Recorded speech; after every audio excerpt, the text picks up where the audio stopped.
मिश्रा आप सभी का टेक्निकल लर्नर्स के यूट्यूब चैनल पे स्वागत और अभिनंदन करता हूं। दोस्तों आज यूपी टेट और सी टेट का जो कंबाइंड प्रैक्टिस सेट मेरे द्वारा चलाया जा रहा है उसका प्रैक्टिस सेट नंबर 20 है दोस्तों, जो कि आपके यूपी टेट और सी टेट एग्जाम के दृष्टि से महत्वपूर्ण दोस्तों। और इस प्रैक्टिस सेट के जरिए मैं आपके 90 नंबर की दोस्तों तैयारी करवा रहा हूँ। ठीक है, सिर्फ आपको ये काम करना दोस्तों, फ्री में तैयारी है। सिर्फ आपको चैनल को सब्सक्राइब करना है, ठीक है, और वीडियो को शेयर करना दोस्तों। चलिए स्टार्ट करते हैं आज की क्लास का पहला क्वेश्चन। यहाँ पे दोस्तों पहला क्वेश्चन आपके सामने आ चुका है। पहला क्वेश्चन क्या पूछा देखिएगा, पठन कौशल से अभिप्राय है। पठन कौशल से अभिप्राय है, क्या मतलब है पठन कौशल का? लिपि चिन्हों को पहचानना, शब्दों को पढ़ना, वाक्यों को पढ़ना या पढ़कर समझना।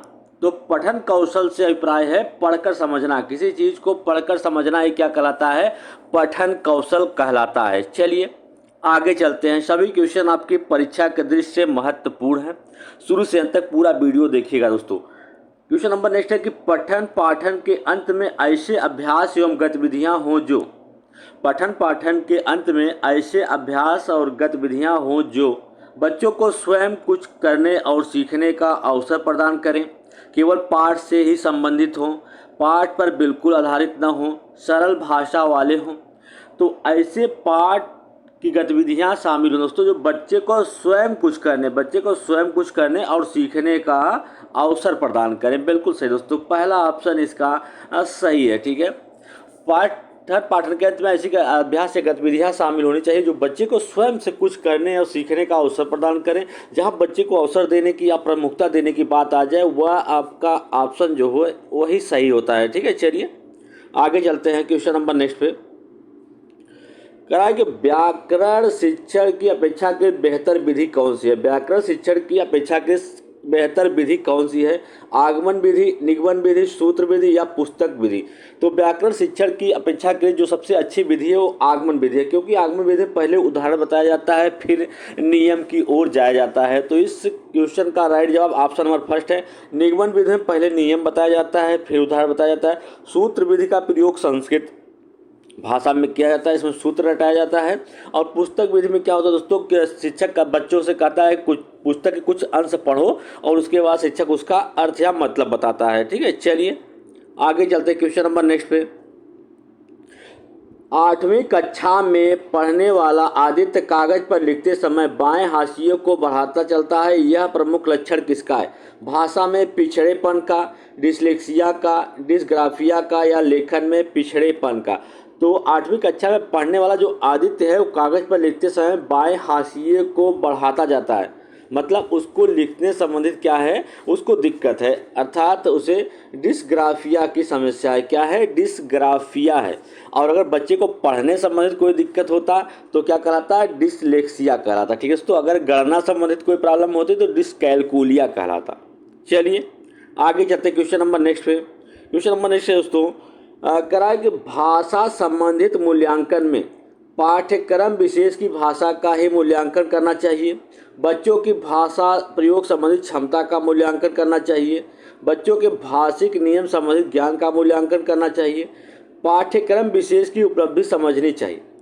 भाषा संबंधित मूल्यांकन में बच्चे किस प्रकार से भाषा का प्रयोग कर पा रहे हैं, अपनी भाषा को सहज रूप से अभिव्यक्त कर पा रहे हैं कि नहीं, उसकी उस क्षमता का मूल्यांकन करना चाहिए। तो इस राइट जवाब क्या होगा? ऑप्शन नंबर सेकंड इसका राइट जवाब हो जाएगा। चलिए आगे चलते क्वेश्चन नंबर नेक्स्ट देखिएगा दोस्तों। कह रहा है कि भाषा की कक्षा में मुद्रित समृद्ध परिवेश कैसे रचा जा सकता है? सबसे पहले आपको समझ में आना चाहिए कि मुद्रित समृद्ध परिवेश क्या होता है। ऐसी कक्षा जिसमें दीवार जो है दोस्तों, दीवार पे पोस्टर लगा हो, दीवार पे कुछ लिखा गया हो, जिससे बच्चा उसको आसानी से देख के ही समझ सके। अपने आसपास की चीज़ों पे जानवर का चित्र लगा हो दोस्तों, ये सारी चीज़ें कहानी, पोस्टर या बच्चों के काम करने के लिए प्रदर्शित चीज़ें। ठीक है, कहानी, कविता के पोस्टर और बच्चों के कामों को कक्षा में प्रदर्शित कर रहा हो। चलिए आगे चलते हैं क्वेश्चन नंबर नेक्स्ट पे।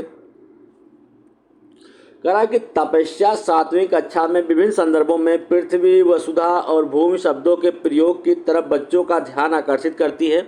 ऐसा करने में उसका क्या उद्देश्य है? पर्यायवाची शब्दों की परिभाषा देना, भाषा का व्याकरण ज्ञान देना, शब्द भंडारण का विकास करना या हिंदी की बारीकियां समझाना। दोस्तों तपस्या जो है 7वीं कक्षा में विभिन्न संदर्भों में पृथ्वी, वसुधा और भूमि का प्रयोग कर रही है। इसका ऐसा प्रयोग करने का उसका उद्देश्य क्या है कि वह हिंदी की बारीकियों को समझाने की कोशिश कर रही है कि अगर कहीं पे पृथ्वी की जगह भूमि या वसुधा आ जाए तो बच्चा उसमें गलती ना हो, बच्चे को आसानी से समझ में आ जाए कि इसका मतलब भी क्या होता है। ठीक है, तो ये हिंदी की बारीकियों समझाने की कोशिश की जा रही है। चलिए आगे चलते, क्वेश्चन नंबर नेक्स्ट देखिएगा। कह रहा है कि बैल का बैल गया, 9 हाथ पगहा भी गया। लोकोक्ति का अर्थ क्या है? जैसी करनी वैसी भरनी, जबरदस्ती आगे बढ़ाना, बहुत बड़ा घाटा होना, मूर्ख गुड़ की कदर करना नहीं जानता। तो बैल का बैल गड़ा गया और 9 हाथ पगहा भी गया, इसका मतलब होता है कि बहुत बड़ा घाटा हो जाना। चलिए आगे चलते, क्वेश्चन नंबर नेक्स्ट देखिएगा। क्वेश्चन नंबर नेक्स्ट दोस्तों करा कि लिखने की क्षमता का विकास बोलने, सुनने और पढ़ने की क्षमता की संगति में होना चाहिए। यह विचार कैसा है? पूर्णतः असत्य है, पूर्णतः सत्य है, आंशिक रूप से सत्य है या पूर्णतः निराधार है। तो लिखने की क्षमता का विकास बोलने, सुनने और पढ़ने की क्षमता की संगति में होना चाहिए। यह विचार कैसा है? पूर्णतः सत्य है। इस क्वेश्चन का राइट जवाब ऑप्शन नंबर सेकंड है। चलिए आगे क्वेश्चन नंबर नेक्स्ट पे चलते हैं। सभी क्वेश्चंस तो आपके परीक्षा के दृष्टि से महत्वपूर्ण हैं। निम्न में से कौन सा शब्द तत्सम है? तत्सम शब्द वे शब्द जो संस्कृत की तरह प्रयोग होते हैं, संस्कृत में प्रयोग होते हैं, वो क्या कहलाते हैं? तत्सम शब्द कहलाते हैं। इसे यहाँ पे आपको बताना है कि कौन सा शब्द क्या है, तत्सम है। कोना, कुष्ठ, कोठी या कौआ। तो कुष्ठ जो यहाँ पे लिखा गया दोस्तों यही क्या है? आपका तत्सम शब्द है। और जबकि कौआ जो है आपका तद्भव है, इसका तत्सम क्या होता है? का मतलब क्या होता है? कौआ होता है। ठीक है, चलिए आगे चलते हैं क्वेश्चन नंबर नेक्स्ट पे। अब दोस्तों यहाँ से कुछ महत्वपूर्ण प्रश्न हैं बाल विकास के। बाल विकास से भी आपके पेपर में 30 क्वेश्चन आते हैं और 30 नंबर के होते हैं, क्योंकि प्रत्येक प्रश्न एक एक नंबर का होता है। ठीक है, प्रश्न एक है कि बाल मनोविज्ञान के आधार पर कौन सा कथन उपयुक्त है? सभी बच्चे सजाती होते हैं, कुछ बच्चे सजाती होते हैं, कुछ बच्चे अद्वितीय होते हैं, प्रत्येक बच्चा अद्वितीय होता है। तो बाल मनोविज्ञान के अनुसार कौन सा कथन उपयुक्त है दोस्तों? तो आपको बता दें कि ऑप्शन नंबर 4 इसका राइट है, क्योंकि प्रत्येक बच्चा जो होता है अद्वितीय होता है। ठीक है, प्रत्येक बच्चे की सीखने की क्षमता अलग होती है, प्रत्येक बच्चा भिन्न तरीके से समझ सकता है। ठीक है, तो कह सकते हैं कि प्रत्येक बच्चा क्या होता है? अद्वितीय होता है। चलिए आगे चलते हैं क्वेश्चन नंबर नेक्स्ट पे। कह रहा है कि निरीक्षण करो और सीखो के सिद्धांत पर कौन सी विधि आधारित है? निरीक्षण करो और सीखो के सिद्धांत पर कौन सी विधि आधारित है? आगमन विधि, अभिक्रमित अनुदेशन विधि, प्रयोगशाला विधि, इनमें से कोई नहीं। तो निरीक्षण करो और सीखो पे कौन से सिद्धांत पर आधारित है? आगमन विधि के सिद्धांत पे आधारित है। चलिए आगे चलते क्वेश्चन नंबर नेक्स्ट।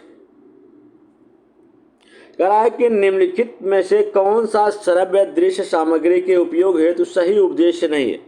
श्रव्य दृश्य सामग्री जो होती है दोस्तों उसका उपयोग हेतु कौन सा उपदेश सही नहीं? विद्यार्थियों को सीखने की गति में सुधार करना, विद्यार्थियों को अधिक क्रियाशील बनाना, विद्यार्थियों को सूचना प्रदान करना या अभिक्रमकर्ता की निरीक्षण शक्ति को का विकास करना। तो इसमें से आपको बता दें कि दृश्य श्रव्य सामग्री का उपयोग करने से विद्यार्थियों के सीखने की जो गति होती है उसमें सुधार होता है, विद्यार्थी अधिक क्रियाशील होकर। अगर कोई चीज़ दोस्तों उनको दिखाया जाए, चित्र के रूप में दिखाया जाए, वीडियो के रूप में दिखाया जाए, तो उसको बहुत अधिक क्रियाशील होकर उस चीज़ को देखते हैं। कहने का मतलब है कि दृश्य श्रव्य सामग्री का अगर उपयोग किया जाता है तो इसका उद्देश्य होता है विद्यार्थियों को अधिक क्रियाशील बनाना, अभिगमकर्ता की निरीक्षण शक्ति का विकास करना, जबकि विद्यार्थियों को सिर्फ सूचना प्रदान करना। इस क्वेश्चन का राइट जवाब ऑप्शन नंबर 3 है। चलिए आगे चलते क्वेश्चन नंबर नेक्स्ट देखिएगा। कह रहा है कि निम्नलिखित में से कौन सा आगमन विधि के सोपानों का सही तार्किक क्रम है? उदाहरण, निरीक्षण, नियमीकरण। निरीक्षण, उदाहरण, नियमीकरण और उदाहरण। उदाहरण, निरीक्षीकरण, नियमीकरण और उदाहरण। उदाहरण, नियमीकरण, उदाहरण और नियमीकरण। दोस्तों इसमें पूछ रहा है कि कौन सा आगमन विधि के सोपानों का सही क्रम है? तो ऑप्शन नंबर सेकंड है, क्योंकि पहले क्या होता है? निरीक्षण होता है, फिर उदाहरण दिया जाता है, फिर नियम बनाया जाता है, फिर से उदाहरण प्रस्तुत किया जाता है। ठीक है, चलिए आगे चलते क्वेश्चन नंबर नेक्स्ट देखिएगा। क्वेश्चन नंबर नेक्स्ट है, कह रहा है कि बाल मनोविज्ञान में का अध्ययन किया जाता है? बाल मनोविज्ञान में किसका अध्ययन किया जाता है? बालक के जन्म से लेकर बाल्यावस्था तक का, बालक के जन्म से के पूर्व गर्भावस्था से लेकर किशोरावस्था तक, बालक के जन्म से लेकर प्रौढ़ावस्था तक, या बालक के जन्म से लेकर युवावस्था तक। तो बाल मनोविज्ञान में बालक के जन्म के पूर्व गर्भावस्था से लेकर किशोरावस्था तक का अध्ययन किया जाता है। ठीक है, चलिए आगे चलते क्वेश्चन नंबर नेक्स्ट देखिएगा। कह रहा है कि विद्यार्थियों में अवांछित व्यवहार को परिवर्तन करने में सबसे प्रभावशाली पद्धति क्या है? विद्यार्थियों को दंड देना बिल्कुल गलत है। विद्यार्थियों को दंड नहीं दिया जा सकता है या उनसे जबरदस्ती भी नहीं किया जा सकता। ठीक है, अभिभावकों के ध्यान में इसे लाना, अवांछित व्यवहार के कारणों को ढूंढना एवं उपचार का प्रबंधन करना। वेरी गुड दोस्तों, यही इसका राइट जवाब है कि विद्यार्थियों में अगर कोई बच्चा जो है अवांछित व्यवहार कर रहा है तो सबसे पहले हमको पता करना चाहिए, अगर शिक्षक के तौर पे हम काम कर रहे हैं तो पता करना चाहिए बच्चा जो है इस तरीके का व्यवहार क्यों कर रहा है, क्यों ऐसा व्यवहार कर रहा है, उसके सारी चीज़ों को जान के उसमें सुधार या प्रबंधन करने की व्यवस्था करनी चाहिए। ठीक है, चलिए आगे जाते क्वेश्चन नंबर नेक्स्ट देखिएगा। निम्नलिखित में से कौन सा निगमन विधि का शिक्षण सूत्र नहीं है? निगमन विधि का शिक्षण सूत्र कौन सा नहीं है? सामान्य से विशिष्ट, अमूर्त से मूर्त, सूत्र से उदाहरण, मूर्त से अमूर्त। तो इस क्वेश्चन का राइट जवाब ऑप्शन नंबर 4 होगा। चलिए आगे जाते क्वेश्चन नंबर नेक्स्ट देखिएगा दोस्तों। सभी क्वेश्चन आपके परीक्षा के दृष्टि से महत्वपूर्ण है। कह रहा है कि इकाई उपागम किस मनोविज्ञान पर आधारित है? इकाई उपागम किस मनोविज्ञान पर आधारित है? संज्ञात्मक मनोविज्ञान, निदानात्मक मनोविज्ञान, गेस्टाल्ट मनोविज्ञान या परामर्श मनोविज्ञान। तो इकाई उपागम दोस्तों किस पे आधारित है? संज्ञानात्मक मनोविज्ञान पे आधारित है। चलिए आगे चलते क्वेश्चन नंबर नेक्स्ट देखिएगा। सभी क्वेश्चन महत्वपूर्ण है। परिपक्वता और अधिगम के बीच अंतर संबंध को क्या कहते हैं? परिपक्वता और अधिगम के बीच का जो अंतर संबंध होता है उसे क्या कहता है? संवेग, सामाजिकरण, विकास या किशोरावस्था। तो उसे क्या कहते हैं? विकास कहा जाता है। चलिए आगे चलते क्वेश्चन नंबर नेक्स्ट देखिएगा। कह रहा है कि एक बच्चे की बुद्धि और विकास की, एक बच्चे की वृद्धि एवं विकास के अध्ययन की सर्वाधिक अच्छी विधि कौन सी है? मनोविश्लेषणात्मक विधि, तुलनात्मक विधि, विकासीय विधि या सांख्यिकी विधि। तो एक बच्चे की वृद्धि और विकास की अध्ययन की जो सबसे अच्छी विधि होती कौन सी होती है? विकासीय विधि होती है।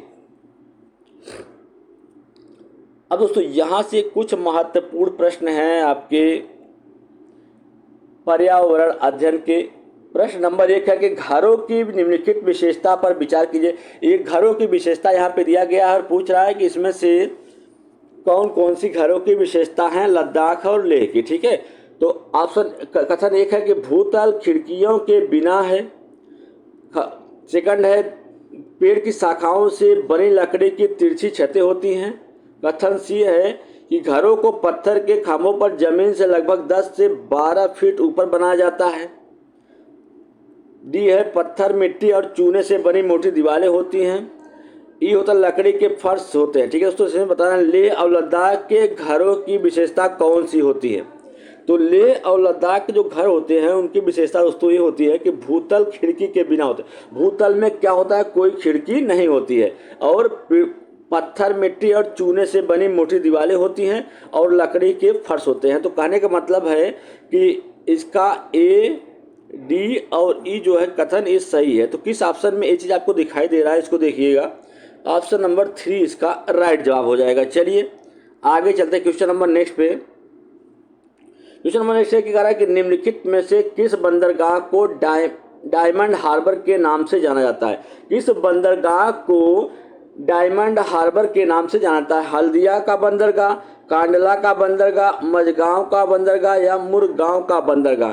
तो हल्दिया का जो बंदरगाह है उसे डायमंड हार्बर के नाम से जाना जाता है। चलिए आगे जाते क्वेश्चन नंबर नेक्स्ट देखिएगा। कह रहा है कि निम्नलिखित में से कौन सा 2023 में जाति आधारित जनगणना शुरू करने वाला भारत का पहला राज्य बना? जाति आधारित जनगणना करने वाला भारत का प्रथम राज्य कौन बना? उड़ीसा, बिहार, छत्तीसगढ़ या झारखंड। तो कौन सा बना? बिहार बना। चलिए आगे चलते क्वेश्चन नंबर नेक्स्ट पे। क्वेश्चन नंबर नेक्स्ट है कि भारत में चीनी उद्योग के बारे में निम्नलिखित में से कौन सा कथन सही है? उत्तर प्रदेश चीनी का दूसरा सबसे बड़ा उत्पादक है, बिल्कुल सही है। यह वजन कम करने वाला उद्योग होता है, ये भी सही है। महाराष्ट्र देश में अग्रणी चीनी उत्पादक के रूप में उभरा, ये भी सही है। ठीक है, तो उपरोक्त में से एक से अधिक सही है, यही इस क्वेश्चन का राइट जवाब होगा। चलिए आगे जाते क्वेश्चन नंबर नेक्स्ट दोस्तों देखिएगा कि सूर्य कुमार यादव किस निम्नलिखित में से किस खेल से संबंधित है। सूर्य कुमार यादव जो है वो किस खेल से संबंधित है? क्रिकेट, फुटबॉल, हॉकी या शूटिंग? तो किससे संबंधित है? क्रिकेट से संबंधित है। क्रिकेट के एक टीम में दोस्तों प्रत्येक टीम में 11-11 प्लेयर होते हैं। ठीक है, चलिए आगे जाते क्वेश्चन नंबर नेक्स्ट पे। क्वेश्चन नंबर नेक्स्ट पे चलिएगा, कराए कि सैम्बो लामपुंग किस खेल से संबंधित है? भारोत्तोलन, पोल वाल्ट, कुश्ती, शतरंज? तो सैम्बो लामपुंग जो है वो भारोत्तोलन से संबंधित है। चलिए आगे जाते क्वेश्चन नंबर नेक्स्ट देखिएगा।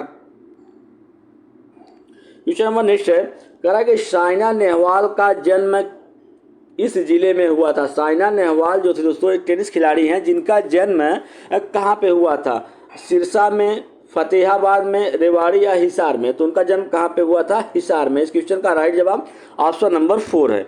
चलिए आगे चलते क्वेश्चन नंबर नेक्स्ट पे। क्वेश्चन नंबर नेक्स्ट है दोस्तों, कह रहा है कि विजय हजारे ट्रॉफी का संबंध किस खेल से? हॉकी, वॉलीबॉल, क्रिकेट या फुटबॉल? तो विजय हजारे ट्रॉफी का संबंध जो है वो किससे संबंधित है? क्रिकेट से संबंधित है। ठीक है, चलिए आगे चलते हैं। क्वेश्चन नंबर नेक्स्ट देखिएगा दोस्तों, रियो ओलंपिक 2016 में पुरुष फुटबॉल में उप विजेता कौन था? जर्मनी, नाइजीरिया, होंडुरस या ब्राजील? तो कौन था? ब्राजील था। चलिए आगे चलते क्वेश्चन नंबर नेक्स्ट पे। कह रहा है कि भारत की जनगणना 2011 के अनुसार भारत में अनुसूचित जनजाति की संख्या का प्रतिशत कितना है? 9.3%, 8.6% या 7.5% या 12.2%? तो भारत की जनगणना 2011 के अनुसार भारत में अनुसूचित जनजाति की जनसंख्या का प्रतिशत कितना था? तो 8.6% था। चलिए आगे चलते क्वेश्चन नंबर नेक्स्ट देखिएगा। क्वेश्चन नंबर नेक्स्ट है, कह रहा है कि सिंगालीला राष्ट्रीय उद्यान किस राज्य में स्थित है? सिंगालीला राष्ट्रीय उद्यान जो है वो कहाँ पे अवस्थित है? पश्चिम बंगाल, महाराष्ट्र, बिहार या असम? तो सिंगालीला राष्ट्रीय उद्यान पश्चिम बंगाल में अवस्थित है। और असम में दोस्तों एक सिंह, काजीरंगा नेशनल पार्क जो है वो असम में अवस्थित है, जो कि एक सिंह वाले गैंडे के लिए प्रसिद्ध है। दोस्तों आज के लिए इतना ही। अगर आपको मेरा वीडियो अच्छा लगे तो लाइक, शेयर और सब्सक्राइब दोस्तों जरूर करिएगा।